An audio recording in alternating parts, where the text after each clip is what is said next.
오늘 우리에게 주시는 하나님의 말씀은 에베소서 1장 8절에서 14절까지 말씀입니다. 하나님은 우리에게 모든 지혜와 총명을 넘치게 주셔서 그리스도 안에서 미리 세우신 하나님이 기뻐하시는 뜻을 따라 하나님의 신비한 뜻을 우리에게 알려주셨습니다. 하나님의 계획은 때가 차면 하늘과 땅에 있는 모든 것을 그리스도 안에서 그분을 머리로 하여 통일시키는 것입니다. 하나님은 그리스도 안에서 우리를 상속자로 삼으셨습니다. 이것은 모든 것을 자기의 원하시는 뜻대로 행하시는 분의 계획에 따라 미리 정해진 일입니다. 그것은 그리스도께 맨 먼저 소망을 둔 우리로 하여금 하나님의 영광을 찬미하는 사람이 되게 하시려는 것이었습니다. 여러분도 그리스도 안에서 진리의 말씀, 곧 여러분을 구원하는 복음을 듣고서 그리스도를 믿었으므로 약속하신 성령의 날인을 받았습니다. 이 성령은 하나님의 소유인 우리가 완전히 구원을 받을 때까지 우리의 상속의 담보이시며 우리로 하여금 하나님의 영광을 찬미하게 하십니다. 좋아하는 음식이 따로 마라탕이요? 예, 코다리 좋아합니다. 치킨 많이 먹습니다. 푸는 방법이 있으세요? 조용히 혼자 있을 때 집에서 청소하는 일. 폭식을 해서 푸른 일기도 하고요. 저는 북한에서 중학교를 졸업하고 사회생활을 한 1, 2년 정도 했던 것 같아요. 그게 너무 싫은 거예요. 그냥 다 무보수 노동이고 죽더라도 한번 좀 다른 나의 삶을 생각해보자 하는 그런 생각으로 탈북을 했던 것 같아요. 제가 중국에서 이렇게 나와서 한국으로 오는 길 도중에 하나님하고 1대1로 제가 기도를 했죠. 하나님 날 여기서 건져달라고. 제가 북한에서의 삶을 얘기하자면 뭐 턱이 없어서 일단 뭐라고 말 못해요. 모두 전부 다 복관들이 다 비리 복관들이고요. 어떤 개인 집에 쳐들어와서 그냥 뭐 식량을 다 뺏어내가고 이런 일이 비일비재하거든요.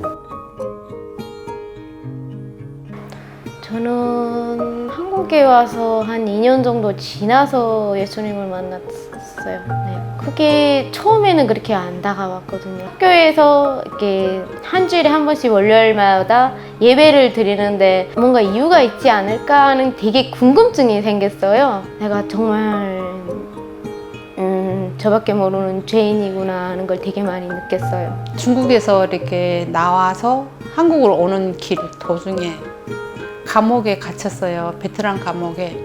그때 하나님을 만났어요. 그리고 저는 하나님 날 도와줄 분 보내주세요 하고 기도했어요. 진짜 하나님께서 사람을 보내서 역사하시더라고요. 한 20년 이상 정도를 이 한국 콘텐츠를 항상 봐왔거든요. 뭐 라디오도 항상 들었고. 저는 해상 경로를 통한 탈북을 하려고 계획을 잡았거든요. 가면서 저희 가족들 모두를 데리고 함께 움직여야 되는데 혹시라도 누군가가 실종되는 사고가 생길 수도 있고 이러저러한 문제 때문에 걱정이 많더라고요. 저한테요? 전혀. 공동체겠죠?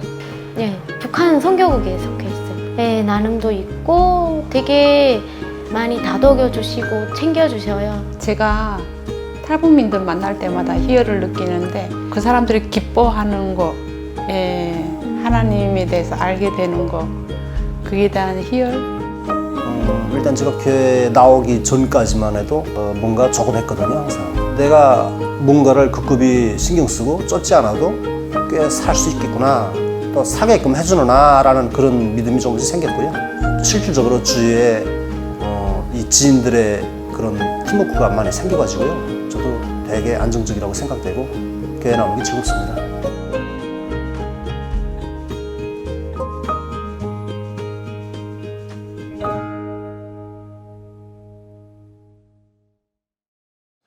통일선교 주일, 오늘은 통일을 향한 하나님의 계획이라는 제목의 말씀을 나누겠습니다.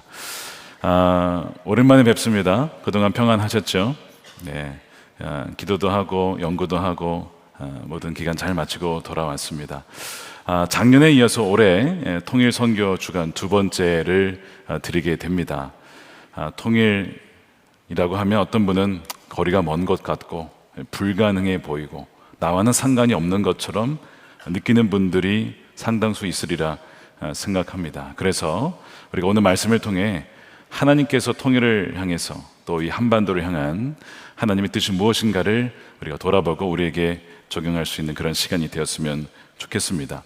오늘 우리가 읽은 이 에베소서 말씀 중에 10절 말씀이 오늘의 핵심 구절이 되겠는데 함께 다시 읽겠습니다. 시작. 하나님의 계획은 때가 차면 하늘과 땅에 있는 모든 것을 그리스도 안에서 그분을 머리로 하여 통일시키는 것입니다. 여기에서 시작이 하나님의 계획이 있다는 것입니다. 하나님의 플랜이 있다는 것입니다. 이 계획이라고 하는 이 단어의 원어적 의미를 보면 어지러진 집안일을 질서정연하게 관리한다라는 의미가 담겨 있어요. 이 세상이라고 하는 하나님의 집이 어질러져 있는 것이죠.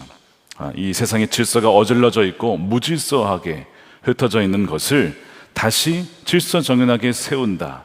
이것이 이제 계획의 의미예요.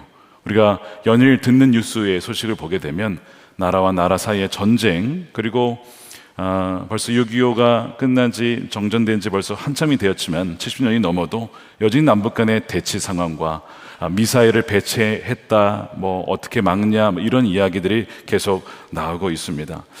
무너진 세상 질서죠. 왜 이렇게 되었을까? 여러 가지 원인이 있겠지만 성경은 이렇게 얘기를 합니다. 머리 대신 그리스도, 왕이신 그리스도의 통치권을 벗어났기 때문이라고 오늘 말씀은 증거하고 있습니다. 즉 왕이신 하나님, 그분을 떠나서 거짓 왕, 우상을 숭배한 결과가 무질서와 이런 갈등이라고 하는 거예요. 하나님의 계획은 그래서 주님의 주되심과 왕되심을 회복시키는 것입니다. 그래서 10절 말씀에 모든 것을 그리스도 안에서 그분을 머리로 하여 통일을 시킨다라고 말씀하고 있습니다. 이 통일이라고 하는 단어를 읽으면 우리는 본능적으로 남과 북의 통일을 생각을 하지만 사도 바울이 에베소에 편지를 보낼 때에는 한반도의 통일을 염두하고 썼을까요? 아닐까요? 물론 아닙니다. 한반도의 통일을 염두하고 쓴 것은 아니에요. 그래서 우리가 성경을 읽을 때에 우리의 생각과 어떤 사상을 주입시키는 것을 주의해야 합니다. 반대로 성경이 우리의 생각과 선입견을 바꾸고 변화시키고 교정시킬 수 있도록 그렇게 읽어야 되는 것이죠. 그런데 큰 의미에서 보면 전혀 또 틀린 말은 아닙니다. 왜냐하면 오늘 이 통일이라고 하는 이 말은 단지 경제, 정치적 통일을 말하는 것이 아니라 훨씬 더 큰 개념의 통일을 말하고 있어요.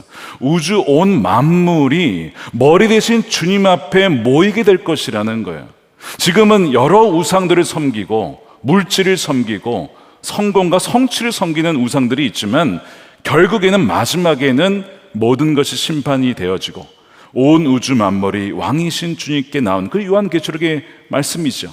그때가 반드시 오게 된다는 것이고 이것이 하나님의 계획이라고 하는 것입니다. 그렇다면 우리가 생각하는 어떤 정치적 통일은 아니지만 남과 북이 함께 주 되신 하나님을 찬양한다는 것, 그러면 그것은 정말 우리가 기도해야 될 통일인 것이죠. 그러나 지금 북한 땅은 하나님을 알지 못한 채 사람을 인격화하여 숭배하는 그런 땅이 되고 말았습니다. 의도적으로 왕이신 하나님을 거부하고 그런 성경 말씀이나 그런 복음을 전하는 사람들을 감옥에 가두기도 하는 그런 땅이 되고 말았어요. 그래서 그 인간의 우상화에 위협이 되는 요소가 있으면 즉각 제거하려고 하는 것이 지금 북한 정권의 안타까운 모습입니다. 지난 7월 초에 정말 믿겨지지 않는 소식이 들려왔어요. 여러분도 아마 보셨을 텐데 북한 중학생 30여 명이 대북 전단 속에 들어있는 USB 안에 한국 드라마를 봤다는 이유로 공개 처형을 당했다는 거예요. 저는 이 뉴스를 보고도 정말 가짜이기를 바랬습니다. 그런데 2020년에 북한에서 제정한 법 중에 이 반동사상문화배격법 제28조에 보니까 이렇게 되어 있더군요. 많은 양의 적대국, 그러니까 미국과 한국을 비롯한 서방 영화나 녹화물이나 이런 미디어를 유포한 경우에 또한 집단적으로 시청하고 열람하도록 조직하거나 조장한 경우에 어떤 벌이 주어지냐면 무기 노동 교화형 아니면 사형에 처한다라는 법이 있습니다. 아마 여기에 근거했는지는 모르겠지만 그래도 중학생인데 공개 처형이라니 이건 정말 믿겨지지 않는 끔찍한 이야기였습니다. 북한이 얼마나 지금 북한의 현 실태와 이 남한의 이 경제적 또 문화적 이 차이를 드러내고 싶지 않아서 얼마나 가리기에 급급하고 있는가를 보여주는 한 단편이지요. 과거에 북한은 그래도 상류층은 살만했다고 하는데 이제 그것마저도 무너졌다고 합니다. 여러분 소식 들으셨겠지만 지난해 11월 탈북한 리일규 전 쿠바 주재 북한 대사관의 BBC 인터뷰가 공개가 되었습니다. 그분의 표현에 의하면 자신은 북한에서 상위 1%의 삶을 살았다고 해요. 근데 그 상위 1%가 한국의 중산층보다 훨씬 못하다는 거예요. 이분이 외교관으로서 받은 월급이 500불, 우리나라 돈으로 70만 원이 되지 않습니다. 그것이 상위 1%의 삶이라는 거예요. 그러면 나머지 99%의 삶은 어떠할까요? 어떤 노동자, 북한의 한 달 월급이라 그래 할까요? 그 노동으로 받는 삭시 3,000원, 물론 다 배급제니까 3,000원만 받는다고. 그리고 나머지는 그냥 일을 해야 되는 상황 속에서 살아갑니다. 많은 돈이 얼마나 들어간지는 모르겠지만 미사일 개발과 핵 개발에 들어가다 보니 정말 백성들을 위해서 쓰여질 수 있는 재정이 너무나 적은 것 같습니다. 그래서 이제 이분이 탈북을 결심을 하는데 자기가 외교관인데 탈북을 결심해서 나가다가 잡히면 둘 중에 하나이죠. 정치범 수용소에 평생 갇히든지 아니면 총살입니다. 나 혼자 갇히는 것은 참을 수 있지만 내 사랑하는 가족들이 수용소에 갇혀서 지내는 것은 참을 수가 없었다고 해요. 그래서 그가 탈북을 하던 이 공항 게이트에서 초조하게 얼마나 불안했을까요? 기다리면서 믿지도 않는 신을 찾았다는 거예요. 그리고 그 신께 기도를 했다는 겁니다. 그리고 하나님께서는 그의 기도를 들으시고 그와 그의 온 가정이 무사히 한국으로 돌아올 수 있도록 인도해 주셨어요. 저는 그분이 깨달았으면 좋겠어요. 그분이 알지 못하는 신이 바로 하나님이시고 바로 주님이신 것을, 예수 그리스도이심을 알았으면 좋겠습니다. 그리고 그분을 살리신 것은 하나님의 특별한 사명이 그에게 있기 때문인 것을 그분이 깨달았으면 참 좋겠습니다. 10절에 보면 하나님의 계획은 그리스도 안에서 통일시키는 것이라고 말씀하고 있어요. 여기서 이 통일이라고 하는 단어가 굉장히 독특한 단어예요. 두 가지 의미가 결합되어 있습니다. 하나는 다시, again이라고 하는 단어와 머리됨. 그래서 이 단어는 다른 데서는 주춧돌로 번역이 되기도 하는데 이 두 단어가 결합된 단어가 통일이라고 하는 이 단어입니다. 그래서 거짓 우상을 숭배하던 이들이 유일한 머리 되시는 예수님께로 모여들어서 그분을 경배하게 하는 것, 이것이 통일시키다의 의미예요. 자, 그렇다면 우리가 이 말씀을 가지고 이렇게 기도할 수가 있어요. 주 하나님, 북한의 동포들이 우상 숭배를 버리고 유일한 머리 되시고 주 되신 예수 그리스도 앞에 엎드리게 하소서. 하나님보다 높아져 주님을 대적하는 남과 북의 헛된 우상들이 무너지고 그분을 머리로 하여 주 예수님만 섬기는 이 한반도가 되게 하소서 라고 우리가 말씀을 바탕으로 기도할 수가 있는 것이죠. 그리고 기도해야만 한다는 겁니다. 이 통일시키다라는 단어의 안에 어떤 단어가 또 하나 숨겨져 있다고 했죠? 다시라는 단어입니다. 근데 이 다시라는 단어가 번역이 되어 있진 않아요. 그래서 마틴 로이드 존스라는 목사님이 에베소서 강해를 하면서 이 아나라고 하는 접두사, 이것이 번역이 안 된 것이 너무나 안타깝다, 이런 얘기를 했어요. 그러니까 이 다시라는 의미를 넣으면 이런 의미가 되는 거예요. 모든 것이 한때에는 주 하나님 안에 함께 있었지만 타락하여 그분과의 연합이 끊어졌다가 예수 그리스도의 십자가의 구속으로 말미암아 머리 되시는 그리스도 안에서 다시 모이게 하는 것이 통일시키는 것이고 그것이 하나님의 계획이라고 하는 거예요. 자, 다시 그분을 예배하는 그 나라와 민족으로 만드시겠다는 것이 뭐라고요? 하나님의 계획이라고 하는 것입니다. 자, 이 말씀을 가지고 돌아보게 되면 이 북한의 평양은 다시 회복되어야 될 땅이죠. 왜냐하면 그것은 뭐라고 불렸었습니까? 과거에 동방의 예루살렘이다라고 했던 곳, 평양의 대북이 일어났던 곳, 그곳에 좀만 올라가면 원산의 대북이 일어났던 그 북한의 땅이 다시 주 예수님을 찬양하는 땅으로 회복되어야 되고 하나님은 그것을 하시겠다라고 하는 것이 저는 이 말씀을 묵상하는데 믿어진 것입니다. 그래서 이 말씀을 가지고 돌아볼 때에 하나님께서 이 놀라운 계획을 한반도에 품고 계시고 이것을 우리에게 알게 하시는구나. 그래서 대한민국의 백성들에게 먼저 복음을 통해서 하나님 나라의 상속자가 되게 되어주는 축복을 주셨구나 하는 것을 보게 되었습니다. 11절 말씀을 보세요. 하나님은 그리스도 안에서 우리를 상속자로, 하나님 나라의 상속자로, 그분의 자녀로 삼아주셨다는 거예요. 이것은 모든 것을 자기 원하시는 뜻대로 행하시는 분의 계획 혹은 섭리에 따라서 미리 정해진 것입니다. 여러분들이 주님을 알게 된 것은 어떤 일 때문에 그런 거예요? 미리 정하신 하나님의 계획 때문에 된 줄로 믿습니다. 그렇죠? 여러분, 우리가 선택한 것이 아니고 하나님이 저와 여러분을 택하셨어요. 그리고 하나님을 알게 하시고 예배하게 하시는 것입니다. 이것은 저와 여러분을만을 위해서 주신 것이 아니고 그렇지 못한 이들에게 복음을 증거하게 하시려고 우리를 복음의 전도자로 선택하여 주신 것입니다. 그래서 이것을 우리에게 적용해 보면 이럴 수 있어요. 왜 하나님께서 북한은 저렇게 두시고 먼저 한국에 이렇게 큰 복을 주셨나? 경제적인 성장과 영적인 부흥을 이렇게 많이 부어주셨나? 교회의 역사상 유래를 찾아보니까 참 쉽지 않을 정도로 단기간에 어마어마한 부흥을 주셨고 많은 교회를 주시고 그리스도인들을 허락해 주셨잖아요. 그 이유가 무엇일까요? 먼저 우리가 하나님을 찬양함으로, 찬미함으로, 영광을 드림으로 우리 나라가 열방의 제사장적 나라가 되게 하시려고 미리 하나님께서 택하신 것이죠. 그래서 다시 북쪽의 복음을 증거케 하시려고 이 나라를 세워주신 것입니다. 그래서 6.25 전쟁 폐허 완전히 아무것도 없던 그때에 절망치 않고 하나님을 의지하는 우리의 믿음의 선조들, 우리의 아버지, 부모님, 할아버지, 할머니, 선조들이 있었습니다. 그들의 기도를 들으시고 응답하여 주셔서 원조받던 나라에서 유일하게, 세계에서 유일하게 원조를 주는 나라가 되게 하셨어요. 이런 나라가 어디에 있냐고요. 이런 나라가. 이 모든 것이 하나님이 행하셨기 때문에 우리는 마땅히 하나님과 그분의 행하심을 영원토록 찬양을 해야 된다는 거예요. 그것이 12절 말씀입니다.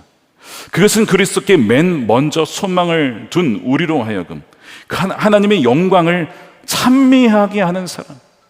찬양은 찬양대만 하는 것이 아니고 우리 모두가 하는 것이고 주일에 한 번만 하는 것이 아니고 매일마다 매 순간마다 하나님을 찬양하라는 것입니다. 이것이 하나님의 뜻이에요. 통일보다 더 중요한 것은 하나님을 찬양하는 자, 하나님을 찬양하는 인생이 되는 것입니다. 선교도 왜 선교합니까? 예배가 없기 때문에, 찬양이 없기 때문에 선교함으로써 그들이 함께 하나님을 찬미하도록 하기 위해서 선교를 하는 것이죠. 찬미하는 백성, 찬양하는 백성, 감사하는 백성이 되시기를 주님의 이름으로 축원드립니다. 탈북하신 한 통일민 목회자 분께서 대화를 저와 나누는데 그런 얘기를 하시는 거예요. 자신이 북한에서 살다가 탈북을 하여 남한에서 살다 보니까 여러분 위성사진을 보면 북한은 시커멓고 남한은 빛이 쫙 가득 차 있잖아요. 빛과 어둠의 대비가 극명하잖아요. 그렇죠? 한반도의 사진을 보면 어떻게 이런 차이가 일어나게 된 것일까? 그분이 이런 얘기를 하세요. 대한민국이 이토록 잘 살게 된 것은 단 하나입니다. 하나님만을 믿고 경배했기 때문입니다. 전부는 아니지만 그 믿음의 사람들이 있었기 때문입니다. 그런 얘기를 하세요. 새벽적을 울리면서 6.25 폐허 이후에도 눈물로 기도하며 새벽을 깨우며 그렇게 하나님께 나아갔던 믿음의 조상들이 있었기 때문에 이 대한민국이 살아난 것입니다. 그러면서 왜 북한은 저렇게 되었는가? 분명 한때는 동방의 예루살렘이었지만 이제는 하나님을 버리고 우상을 숭배하는 나라가 되었다는 것이죠. 성경을 밀수한 자들을 잡아다가 감옥에 가두거나 징계하고 심지어는 죽이기도 하는 그런 우상 숭배하는 나라가 되어 하나님의 징계를 받게 되었다라고 하는 그 얘기를 하시면서 이 마지막 부분이 중요해요. 만일 한국도 하나님을 떠나게 되면 북한과 같이 징계를 받을지도 모릅니다. 그런 경고의 말씀이 예언자적 말씀이에요. 우리는 너무 당연해 보이지만, 그리고 우리는 좀 괜찮아 보이지만, 그분의 눈에 보기에 그 북한의 상황과 남한의 상황을 보면서, 아니 왜 대한민국 사람은 그렇게 하나님 향한 간절함이 없지? 이렇게 큰 복을 주셨는데 왜 당연하게 여기지? 그 마음이 그냥 확 느껴지더라는 것이죠. 사랑하는 여러분, 우리 안에 하나님을 향한 절대 신앙을 붙잡게 되어지기를 축복합니다. 간절함을 붙잡고 갈망을 가지고 주님께 나가게 되기를 축복합니다. 결코 우리의 간절함과 갈망이 사라져서는 안 되고, 하나님을 향한, 그리고 우리 이웃을 향한 사랑이 식어져서는 안 돼요. 그런데 성경에 보니까 말세가 되면 사랑이 식어진대요. 첫사랑을 잃어버린 이들이 나타나게 될 거라는 겁니다. 이 경고의 말씀이에요. 여러분 마음을 한번 이렇게 손을 대보세요. 내 마음에 주를 향한 사랑과 이웃을 향한 사랑이 불타오르고 있는지 아니면 식어지고 있는지, 그래서 껍데기만 남아있는 것은 아닌지를 한번 점검해 보세요. 제가 통일 선교 주일을 준비하면서 하나님 왜 통일 이루어주지 않으신가요? 하나님은 전능자시니까 하나님이 하시면 언제든지 통일도 되고, 하나님께서 하시면 언제든지 복음에도 북한의 복음이 들어갈 수도 있을 텐데 왜 하지 않으실까? 그렇게 물을 때 제 마음에 주신 것이 몇 가지가 있었어요. 먼저 대한민국, 특히 한국 교회가 주님의 주되심을 온전히 회복해야 한다라는 말씀을 주셨어요. 이 통일이라는 말이 단지 정치적 통일이 아니라 왕이신 주님께 철저히 무릎 꿇고 순종하는 것을 말하는 것인데, 한국 교회가 그것을 잃어버리고 있다. 그것을 먼저 회복해야 된다. 저부터 목회자를 먼저 성도들이 함께 그 주되심을 회복해야 된다라는 거예요. 두 주인 섬기지 말고, 하나님도 섬기고 돈도 섬기고 만몬도 섬기고 두 마음 품지 말고 정결한 마음으로, 순결한 마음으로 주를 향한 그 사랑을 회복해라 라는 그 마음을 주셨어요. 북한에만 우상이 있습니까, 여러분? 아닙니다. 어떻게 보면 지금 대한민국 자본주의 사회에 우상이 더 많지 않습니까? 수많은 사람들이 자기 자신이라고 하는 우상, 내 인생의 행복이라고 하는 우상, 돈이라고 하는 우상과 성취와 욕망과 쾌락과 이런 우상들이 얼마나 많은지, 어쩌면 북한과 비교할 수 없이 많은지도 모릅니다.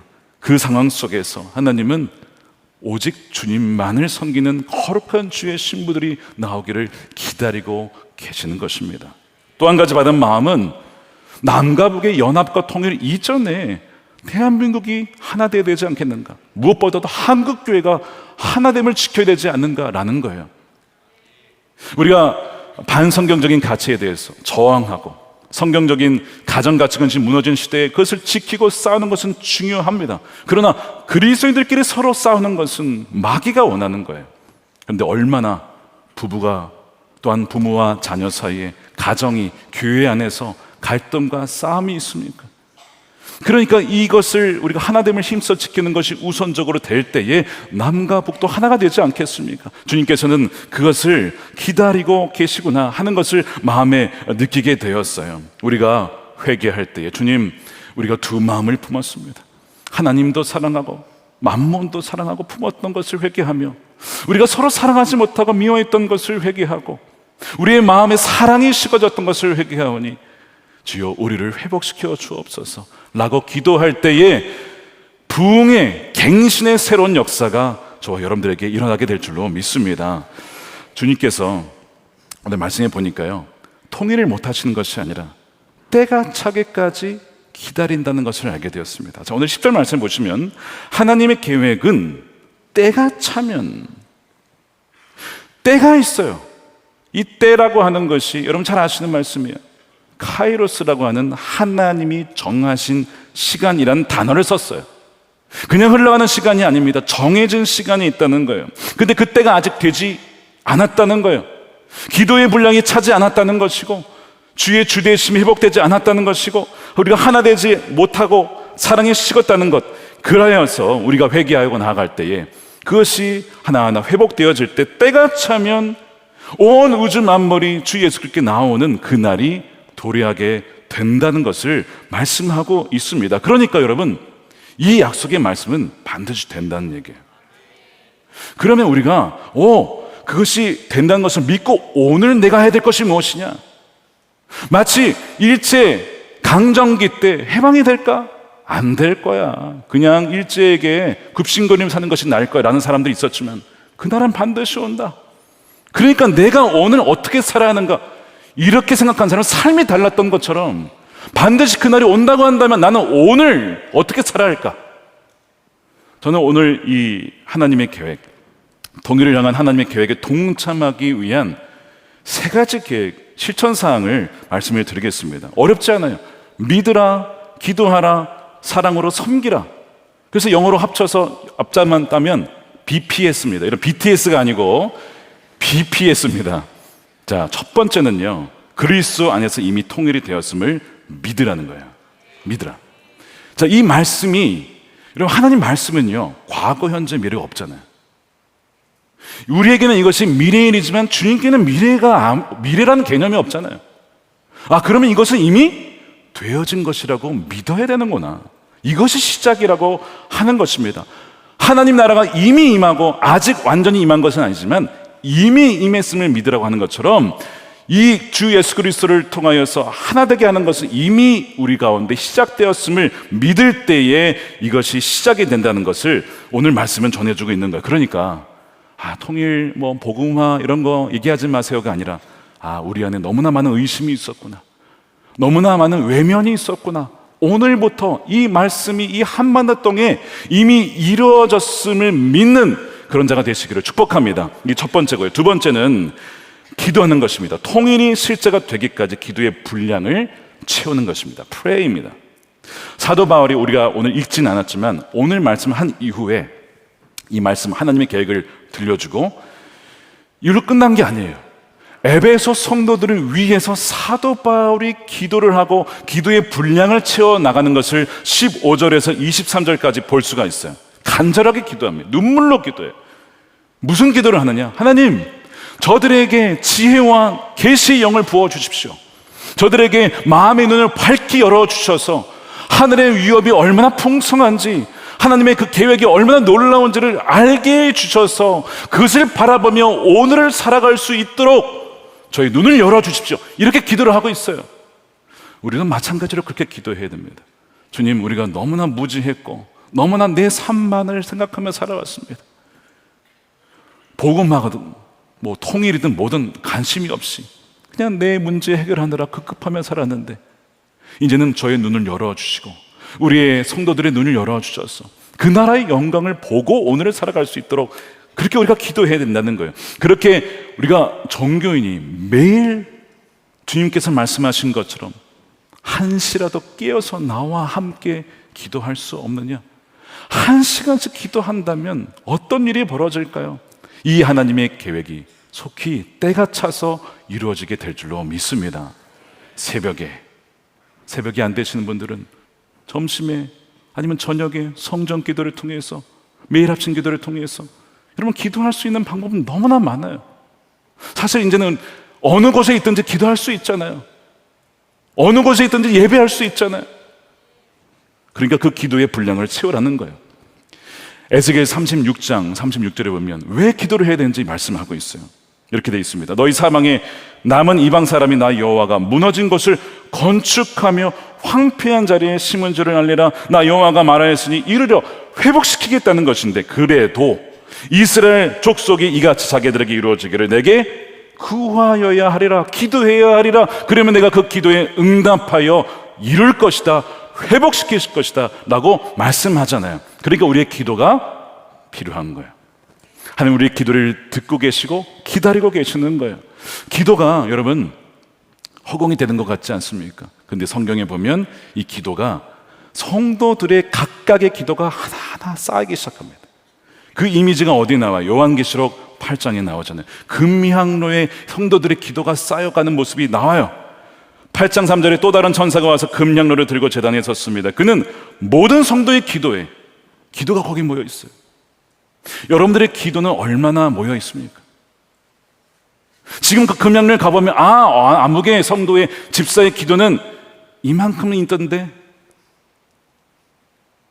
그렇게 말씀하시면 너무나 안타깝지 않을까요? 성도들의 기도가 쌓여 있다고. 향의 연기가 성도들의 기도와 함께 천사의 손으로부터 하나님께 올라가요. 그리고 그 뒤에 천사가 향로를 가져다 거기에 제단불을 부어 땅에 던지니 이 땅의 그 기도가 놀라운 역사를 일으킨다는 거예요. 여러분, 이래도 기도를 쉬시겠습니까? 기도를 멈추시겠습니까? 우리의 기도가 모여야 된다는 것입니다. 여러분, 부르신 곳에서 기도로 동참하여 하나님의 계획을 이루는 여러분 되시기를 축복합니다. 세 번째는 통일민들을 사랑으로 섬기는 것입니다. 우리 교회는 탈북민들을 통일민, 이미 통일이 된 것이라고 믿고 그렇게 불러요. 하늘금학교 학생들뿐만 아니라 이미 우리 교회에 와 계십니다. 먼저 하나님 우리에게 보내주신 통일이에요. 우리에게 맡겨주신 귀한 가족이고 또한 이웃입니다. 근데 사실 많은 분들이요, 북한과 통일을 말하면 좀 부담스러워 하신 경우가 있습니다. 내 삶에 여러 가지 문제가 많은데 남의 형편을 돌아볼 여력이 없다는 것이죠. 충분히 이해합니다. 굉장히 자연스러운 거예요. 사람은 먼저 자신을 생각하기 마련입니다. 그런데 여러분, 우리가 사무엘상 시리즈의 타이틀처럼 하나님 마음에 맞는 사람의 특징이 무엇이냐면 본성을 거스르는 자입니다. 나는 이게 너무 자연스러워요. 나만을 위해 살아가는 게. 근데 하나님의 마음은 여기에 있으면 그것을 거스르고 자기를 부인하고 십자가를 지고 따라한 사람이 하나님 마음에 맞는 사람이에요. 먼저 그의 나라를 구하는 거예요. 그의 의를 구하는 거예요. 많은 사람들은 다 넓은 문으로 간다고 했어요. 그게 쉽고 편한 길입니다. 본성을 따라가는 길은 자연스럽게 가는 거예요. 대부분이 그렇게 간다고 했어요. 근데 자기를 부인하고 끝까지 좁은 문으로 들어가려고 힘쓰는 자들이 있는데 적다고 했어요. 오늘 우리는 어디로 가고 있을까요? 세상 사람들이 다 가는 넓은 문, 그냥 나의 인생만을 위해 살아가는 그 인생으로 가고 있지는 않습니까? 그래서 성령께서는요, 육신의 소욕을 거스르게 하여서 아니야, 거기가 아니야, 하나님의 마음은 여기에 있잖아, 우리를 인도하고 끌고 가시고 계속해서 하나님의 역사를 사모하게 하고 찬양하게 하는 분이 성령님이십니다. 그래서 오늘 본문에 이런 얘기가 나와요. 14절에 이 성령은 하나님의 소유인 우리가 완전히 구원받을 때까지 우리의 상속의 담보, 그러니까 얘는 하나님의 거야 라는 그 담보물이 바로 성령님이라는 거예요. 성령이 계신 자는 하나님의 거예요. 그러면 하나님의 뜻대로 살아가는 자들이잖아요. 그렇게 살아갈 수 있도록 인도해 주신 분이 성령님입니다. 그래서 우리로 하여금 완전히 구원받을 때까지 하나님의 영광을 찬미하도록 하십니다. 우리의 힘으로는 하나님 찬양할 수 없고 감사할 수 없어요. 우리는 굉장히 이기적인 존재입니다. 하나님이 다 해주셔도요, 내가 한 줄로 하나님의 그 영광을 가로채는 자들이 우리 자신이에요. 저도 얼마나 그런 적이 많은지 몰라요. 이게 육신의 본성이거든요. 근데 성령은 뭐라고 하시죠? 다 하나님 행하신 거야. 다 하나님이 주신 거야. 이 길이 아니야. 좁은 길이야. 본성을 거스르는 길이야. 그 길로 인도해 주시는 거예요. 예수님께서 선한 사마리아인 비유를 하시면서 강도 만나 죽어가는 이들에 대한 얘기를 하셨어요. 제사장과 레위인은 봤는데도 지나칩니다. 자기 일이 바쁘다 이거예요. 그럴 수 있죠. 근데 위험을 무릅쓰고 손해를 감수하며 강도 만난 사람을 도왔던 사람이 있어요. 사마리아 사람이었습니다. 본성을 거스르는 일이에요. 근데 그 말씀을 가만히 읽어보면 그 마음 안에 긍휼이 일었대요. compassion. 긍휼히 여기는 마음이 누가 준 거예요? 성령님이 주신 겁니다. 사람으로서는 그렇게 할 수가 없어요. 그래서 긍휼의 마음이 들어서 그 사람을 거두어서 상처를 씻어주고 자신의 재산을 털어서 돌봐줄 수 있도록 했다는 거예요. 그러면서 처음에 질문은 이걸로 시작했죠. 나의 이웃이 누굽니까? 라고 물어봤는데 주님은 나중에 다시 물어봅니다. 누가 저 강도 만난 자의 이웃이 되어주었느냐? 자비를 베푼 사람입니다. 그래? 그럼 너도 그의 이웃이 되어줘라.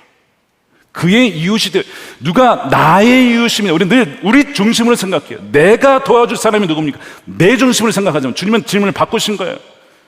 그 사람 중심으로 그에게 너가 이웃이 되어 주어라. 본성을 거스르고 성령이 계시다면 그 음성이 반드시 들릴 겁니다. 너도 이와 같이 하라. 우리 주위에 누가 강도 만난 사람입니까? 많이 있어요. 어려운 분들 참 많습니다. 한국에도 참 많아요. 성도님 중에도 참 많이 계시고요. 근데 여러분, 북한에 계신 분들은 국가적으로 강도를 만난 분들이에요. 사선을 뚫고 왔어요. 아까 인터뷰에서 나오신 거죠. 해상을 통해서 오시기도 하고 중국을 넘어서 오시기도 하고 죽을 고비를 수차례 넘기면서 왔어요. 근데 와보니까 문화가 너무 달라요. 대화가 안 돼요. 공감이 안 돼요. 직장 잡기도 어려워요. 정착하기 어렵습니다. 가족을 두고 오신 분도 있어요. 외로워요. 강도 만난 이웃들이죠. 지난 7월 14일에 북한 이탄 주민의 날이라고 해서 나라에서 정했어요. 그래서 저희 교회도 통일민들과의 간담회 시간을 가졌습니다. 그때 그분들의 어려움이 무엇인지를 들었어요.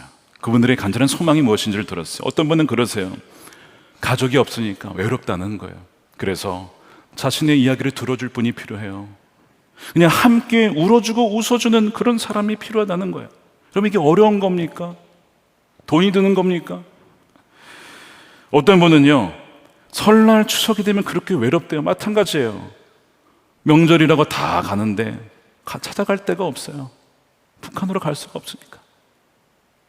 명절 때 우리가 함께 명절을 보낼 수 있는 그런 뭔가 있으면 좋겠습니다. 물론 개별적으로 이렇게 초청해서 하신 분들이 계셔요. 우리 성도님 중에 너무 귀한 분들이에요. 어떤 분은요, 이런 얘기를 하세요. 교회에서 지금 자라고 있는 통일민들의 자녀들이 어립니다. 초등학생들이 많은데 꿈나무들을 위한 장학금이 있으면 좋겠대요. 왜 그런가 봤더니 한부모, 엄마가 혼자 아이들을 키우는 경우가 있어요. 한부모로서 외벌이하며 자녀들을 키우려니 경제적으로 너무나 힘드니 저보다는 우리 아이들을 위해서 장학금을 혹시 마련해 줄 수 있나요? 제가 그 이야기를 들으면서 너무나 죄송했습니다. 우리 교회에서 이렇게 나름대로 도와드린다고 하지만 부족한 부분도 많았고 제가 개인적으로 도운 것이 있었는가? 그 부분이 없더라고요. 돕기 이전에 이분들의 고민과 아픔이 무엇인지를 이제야 알았다는 게 너무 부끄러웠어요. 내가 담임자 맞나? 자격이 있나? 하나님 내게 보내주신 양떼를 돌보지 못했다는 그 자괴감이 들었어요. 제가 죄송하다고 그랬어요. 죄송합니다. 여러분, 이 이야기들이 다 어려운 건 아니잖아요. 그렇죠? 우리가 마음 먹으면 얼마든지 할 수 있는 것인데 또 마음은 있지만 어떻게 할지 몰라서 못하신 분도 있으실 거예요. 그래서 여러분들을 위해서 선한목자교회 성도들의 통일선교에 참여하는 7가지 방법을 친절하게 정리해드렸습니다. 여러분, 오늘 꼭 브로셔를 하나씩 받아가셔서 7가지가 어떤 거는 굉장히 쉬운 것도 있고 어떤 거는 약간의 헌신이 필요한 것도 있어요. 어떤 것이든 간에 그 중에 하나를 택하셔서 하나님의 계획에 동참했으면 좋겠습니다. 나중에 주님 만났을 때 우리 후회하지 않았으면 좋겠어요. 너에게 이미 나의 백성들을 보내주었는데 넌 그때 뭐 했느냐? 그때 후회하지 않았으면 좋겠어요. 그래서 7가지 방법을 꼭 읽어보시고 그 중에 하나만이라도 우리가 온교가 참여한다면요, 저는 그냥 바로 통일될 것 같아요. 그런 마음으로 준비를 했어요. 그 중에 하나가 무엇이냐면 통일민들 교회에 같이 방문하고 예배하는 일입니다. 어제 이제 토요일 날 우리 4개 교회를 선정해서 우리 신청하신 분들이 한 80여 분 좀 안 되는 분들이 가서 4개 교회 흩어져서 예배를 드렸어요. 저도 가서 예배 드리란 마음을 주셔서 노원구에 있는 새소망교회에 가서 예배를 드렸습니다. 김현정 전사님이 담임이신데 참 너무나 귀한 분이세요. 함께 예배하는 가운데 자신의 간증을 해주셔서 그 부분을 잠깐 나누고 마치도록 하겠습니다. 이분이 19세가 되던 1997년에 탈북을 하셔서 2003년에 대한민국으로 오셨어요. 97년은 가장 어려웠던 시기라고 해요. 94년부터 고난의 행군이 시작되어서 300만 명이 죽었던, 길거리에 그렇게 죽어있던 분들이 많았다고 합니다. 그러니까 생지옥이었다고 해요. 97년에 두만강을 건너려고 하는데 그로부터 3일 전에 이분의 언니가 찾아오더니, 장사를 하는 언니인데 자기에게 기도를 가르쳐 주더래요. 자기는 뭐 기도하는 법도 모르고 뭐 신을 믿는 것도 아니었는데 어떻게 하냐면 소금 한 줌을 쥐어다가 가는 길에 이렇게 뿌리면서 하나님 우리가 가는 길에 빛과 소금이 되어주세요 라고 이렇게 기도를 하는 거예요. 심플하죠. 간단하죠. 빛을 손으로 잡을 수는 없으니까 소금으로 잡아가지고 그를 길거리에 뿌리면서 기도를 하는 거예요. 굉장히 비싼 소금이긴 하지만 그렇게 기도하면 참 신기하게 강도와 도둑이 많지만 거기에서 보호해 주시고 또한 형통하고 장사할 때도 값도 잘 쳐주더랍니다. 그래서 이 언니가 이걸 가지고 이제 동생에게 너도 이렇게 기도해봐 이러면서 알려준 거예요. 이 동생이 처음에 이 얘기를 듣자 이런 생각이 들었대요. 드디어 우리 언니가 진짜 미쳤구나. 어떡하죠 우리 언니, 어떻게 우리 언니, 이런 생각이 들었대요. 그래서 언니 나는 소금 필요 없어, 가져가. 애들이 키우려면 이 소금도 귀한 거잖아. 아니야 동생아 너가 가져가. 그래서 결국 소금을 받았대요. 그러고 나서 그 다음 날이 됐는데 이 언니가 아마 굉장히 뭔가 어려운 일이 있었는지 음식을 아주 그냥 맛있게 차려놓고, 자녀가 둘이었어요. 9살, 7살. 맛있게 먹고 쥐약을 먹고 죽으려고 하는 거예요. 다 온 가족이. 왜 그런가? 아마 장사를 하다 보니까 아마 보호부에 뭐가 걸리면 이제 감옥에 가야 되는 상황인지도 그랬던 것 같아요. 그러니까 먹고 그냥 죽자, 고생을 하느니 이렇게 하려고 하는데 그 막내 7살짜리가 그러더랍니다. 어머니 나는 살고 싶어요. 어머니 저 이 쥐약 안 먹고 싶어요 라고 얘기를 하더래요. 그러니까 그 어머니가 모성애가 확 들으면서 나는 두려워서 죽고 싶지만 그래 내가 너의 인생을 좌지우지할 자격이 없지, 누군가 길을 열어주시겠지 해서 쥐약을 안 먹고 그냥 살게 된 거예요. 그로부터 며칠 뒤에 이제 온 가족이 그 언니와 동생과 부모님과 두만강을 건너기로 한 것이 1997년 7월 30일 새벽 4시입니다. 두만강 앞에 다 섰어요. 근데 말도 안 했는데 자기와 언니와 부모님 다 손에 뭘 쥐고 있어요? 소금을 쥐고 두만강에 소금을 뿌리면서 그 기도를 하는데 새벽이라 말하면 다 퍼지니까 속으로 이 전사님이 그때 이렇게 기도를 했다고 합니다. 하나님 정말 살아계세요. 저는 하나님이 살아계신지 잘 몰라요. 근데 저희 언니가 하나님 살아계시대요.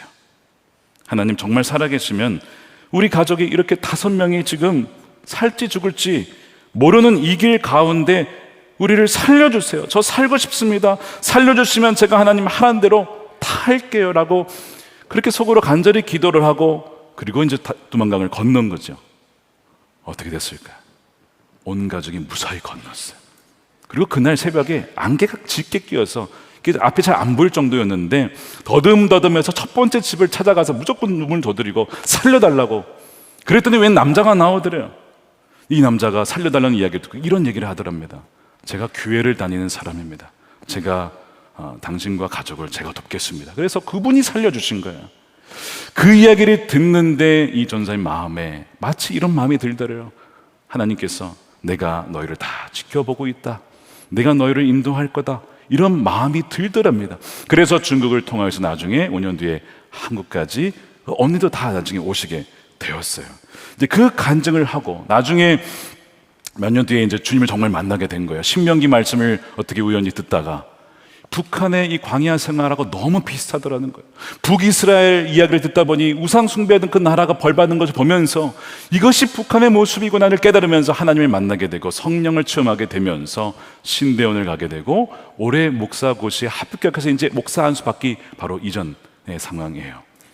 그분의 제가 이야기를 들으면서 오늘 말씀 그대로 모든 만물을 주 예수께로 모은다고 했잖아요. 하나님께서 한 명 한 명, 북한에 있는 분들도 한 명 한 명 주님께로 지금 이렇게 인도하고 계시구나 하는 것을 보게 됐습니다. 함께 우리 선한목자교회 성도님과 예배를 드리는데 바로 거기가 통일이구나, 이미 통일을 우리가 누리고 있구나 하는 것을 보게 되어서 저는 얼마나 감격스러운지 모릅니다. 사랑하는 여러분, 오늘 이 예배소서의 말씀은 먼 미래의 일이 아니라 이미 지금 일어나고 있는 일인 줄로 믿습니다. 우리가 하나님의 계획에 동참할 수 있어요. 더 아직 늦지 않았습니다. 오늘 3가지 말씀드렸어요. 먼저 통일이 왔음을 믿고 기도하고 기도로 채우고 그 다음에 사랑으로 섬길 때에, 그의 나라를 먼저 구할 때에 하나님의 놀라운 그 계획에 동참하고 쓰임받는 저와 여러분들이 되실 줄로 믿습니다. 그렇게 쓰임받는 여러분 되시기를 축복합니다. 함께 기도하겠습니다. 이 시간 기도할 때에 우리 가슴에 손을 얹고 기도할 때 여러분 오늘 주님께서 여러분들을 초청하시는 거예요. 여러분들 중에 오늘 말씀을 들으면서 하나님의 계획에 부족하지만 나도 동참하고 싶습니다. 나도 함께 하고 싶습니다. 그렇게 마음에 소원이 되신 분들은 죄송하지만 괜찮으시다면 자리에서 일어나서 기도하겠습니다. 여러분 자신을 드리는 거예요. 뭐 거창한 것은 아닙니다. 내가 뭐 북한 선교사로 가거나 이런 건 아니지만 나의 부르신 자리에서 기도하며 우리 통일민들을 섬기며 사랑하며 그렇게 그 동참할 수 있는 그 삶을 우리를 드리겠습니다. 그렇게 고백하면서 기도할 때에 오늘 여러분들의 기도를 주님께서 들으시고 한 분 한 분을 통해서 그 때를 반드시 이루실 줄로 믿습니다. 함께 우리 통성으로 우리 기도하도록 하겠습니다. 할렐루야. 아버지 하나님 감사합니다. 이 땅에 하나님 영광 하나님의 계획을 알게 되면 감사합니다. 그런 나라가 되게 하소서. 열방에 하나님 영광 비추는 그런 나라가 되게 하소서. 이 땅에 하나님 영광 그런 나라가 되게 하소서. 열방에 자비를 베푸는 자들이 되어 하나님의 그 뜻이 이루어지는 통로가 주여 되게 하여 주시고 하나님 영광 받아 주시옵소서. 아버지 하나님 감사드립니다. 이렇게 이기적인 우리의 모습에도 불구하고 이렇게 연약한 모습에도 불구하고 우리를 버리지 아니하시고 끝까지 성령을 주셔서 하나님 자녀 삼아주시고 완전한 구원의 날까지 우리를 지켜보호해 주신다고 하신 그 은혜에 감사를 드립니다. 하나님의 계획을 알지 못했습니다. 너무나 나의 인생만을 위해 살아왔습니다. 오늘 말씀을 통해서 하늘과 땅의 모든 것들이 예수 그리스도 안에 그의 머리로 중심으로 통일시키려는 것이 하나님의 뜻이라고 하였사오니 하나님이 그 뜻이 하늘에서 이루어진 것처럼 이 땅에서도 이루어지게 하여 주시옵소서. 그 하나님의 계획과 그 뜻에 동참하는 하나님의 신실한 군대가 일어나게 하여 주시옵소서. 아버지 하나님, 그 나라를 먼저 신뢰하며 믿으며 그 약속이 이루어질 것을 믿고 기도로 채워나간 자가 되게 하여 주시고, 아버지 하나님, 우리에게 보내주신 귀한 사랑하는 자들을 사랑하며 섬길 수 있는 하나님의 백성들이 되게 하여 주시옵소서. 그리하여 이 땅에서 먼저 그 나라가 이미 이루어졌으면 우리가 믿고 대한민국이, 아니 한반도가 하나님만을 경배하는 그 나라가 될 수 있도록 하나님 역사해 주시고 저들의 헌신과 순종에 응답하여 주시옵소서. 아버지, 온전한 11조를 올려드리며 또 성경금 구제헌금으로 주님께 드립니다. 또한 기쁘신 뜻을 위하여 우리의 삶을 드리오니 마음껏 사용하여 주시고 하나님 홀로 영광 받아 주시옵소서. 어느 누구도 외로운 자 없게 하여 주시고 사랑으로 섬기며 찾아가며 함께 울며 함께 웃는 기쁨과 사랑의 공동체가 되게 하여 주시옵소서. 이 나라가 하나님을 경외하는 나라가 되게 하여 주시고 남과 북이 속히 복음으로 통일되며 북한의 억눌려 있는 자들을 풀어주시되 김종국 목사님, 김국기 목사님, 최충길 선교사님과 장문석 집사님 비롯한 주의 사랑하는 백성들을 속히 해방시켜 주시옵소서. 평양에서 함께 예배하는 그날이 속히 오게 하여 주시옵소서. 아버지 하나님, 땅끝까지 복음을 증거하는 선교사님들을 기억하여 주시고 우리도 함께 보내는 선교사로, 기도하는 선교사로 동역하여서 주의 오실 길을 예비하여 주님이 다시 오시는 그날 착하고 충성된 종이라고 칭찬받는 우리 모든 선한 목적의 성도들이 되게 하여 주시옵소서. 감사하며 우리 구주 예수님의 이름으로 기도드립니다. 아멘. 우리 봉헌 드리며 우리 찬양하겠습니다. 다 같이 일어나서 찬양하겠습니다. 이 땅의 돈과 이 땅의 돈과 선함과 부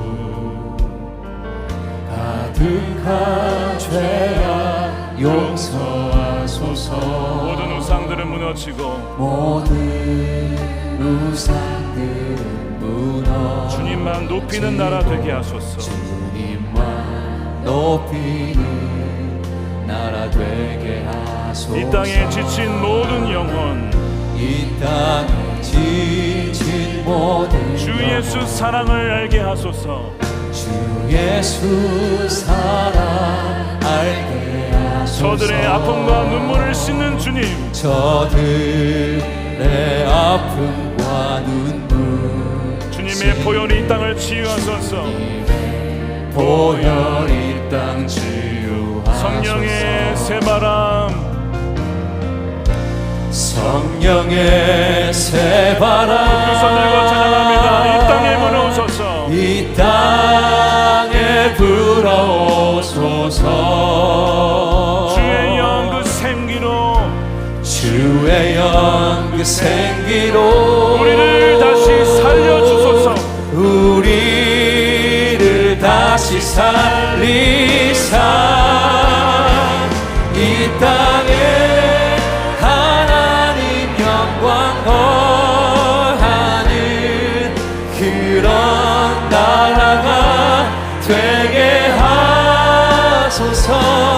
열방에 하나님 영광 비추는 그런 나라가 되게 하소서. 한라에서 백두까지, 백두에서 땅끝까지 백두에서 땅의 끝까지 주님 오실 길을 예비하며 주님 오실 길을 예비 주님만 섬기는 나라 되게 하소서. 주님만 섬기는 나라 되게 하소서. 이 땅에 주님 교회 위에 이 땅에 주님 교회 위에 하늘의 생기를 부어주소서. 하늘의 생기 부어주소서. 열방을 치유하는 주 주님의 군대를 일으켜 주소서. 군대를 일으켜 주소서. 아멘. 성령의 새바람, 성령의 새바람 이 땅에 불어오소서. 주의 영 생기로 우리를 다시 살리사 이 땅에 하나님 영광 거하는 그런 나라가 되게 하소서. 열방에 하나님 영광 비추는 그런 나라가 되게 하소서. 축복하겠습니다. 이제는 우리의 영원한 왕 되신 예수 그리스도의 크신 은혜와 아버지 하나님 풍성하신 사랑하심과 성령님의 감화함동 교통케 하심이 하나님의 놀라우신 그 계획 가운데 동참하고자 우리 자신을 주님께 올려드리는 사랑하는 모든 성도들의 머리 위에 저들의 가정과 일터와 사랑하는 자녀들, 이 나라와 이 민족이 특별히 북한 땅 가운데 영원히 함께 하시기를 간절히 축원하옵나이다. 아멘.